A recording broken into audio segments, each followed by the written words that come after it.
So We all have our mic.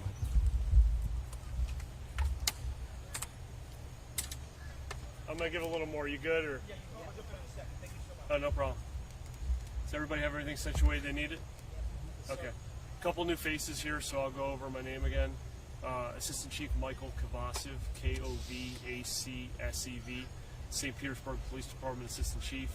I just want to provide a few updates. There were some questions previously on the information that we gave out. So we were dispatched out here about 2 hours ago to a child that had been shot. The 11-year-old sustained one gunshot wound. He is deceased. He was inside the residence with two older siblings that are teenagers as well. The kids were off from school today, so that's why they were home. Unfortunately, after through the interviews and discussion points, his older brother, the 14-year-old that was in the residence, accidentally shot him. So there was some information we just wanted to make sure before we worked it through anything, and we wanted to make sure we sat down with the family to discuss with them working through the investigation.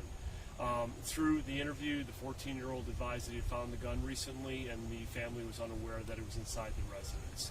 We'll continue to vet that story. We'll continue to kind of look at the history of the firearm. It is not reported stolen right now. It doesn't mean that it wasn't found or stolen or lost somewhere along the line. We'll work through that as we kind of go through it, but that kind of gives you an update. A few other questions that came out. The mother had been notified by one of the children that the shooting occurred. While she was responding to the scene, she was involved in a crash on the interstate. Sustained very minor damage to the other vehicle, but unfortunately her vehicle sustained significant damage. Obviously, you can appreciate the fact she's upset about what's going on. She called for a ride share and took the ride share back to the residence. We worked with the Florida Highway Patrol to make sure that they can work with her on addressing that crash later, because it did not need to be addressed right now. Normally, the big questions asked is where do we go from here? We are likely not going to charge the 14-year-old today, but it doesn't mean that we're not going to work with the state attorney's office and discuss. In fact, this case, there's culpable negligence involved, manslaughter, and it could be something, but that could be something we can deal with. It's an accidental shooting. The family has some healing they have to do. We'll deal with that with the state attorney's office over the next week or so, determine what the appropriate charges are, and we'll go from there. We'll probably be out here for a few more hours processing the scene, but that kind of gives everyone an idea of where we stand with it. And I just wanted to make sure it wasn't an accidental self-inflicted. Unfortunately, it goes back to the fact is a teenager should not have had a firearm. He was playing around with the firearm and it discharged, and an 11-year-old child died today. Chief, did he say where he found that gun? He said he found it not too far from here in an alley. We'll work through that because obviously we want to make sure.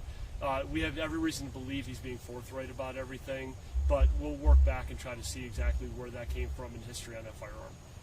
So the parents were unaware of the gun? No, they were not. They had no idea. All right, so I originally brought it up for those who are here. It's just, this is when we go back and forth with the fact is when we have these incidents and firearms are so prevalent, especially when a juvenile has access to it, these are the results that we sometimes see. And it's actually a tragic incident, but we'll work through it as a community and we'll be better off for it. All right? Thank you. All right, bye-bye.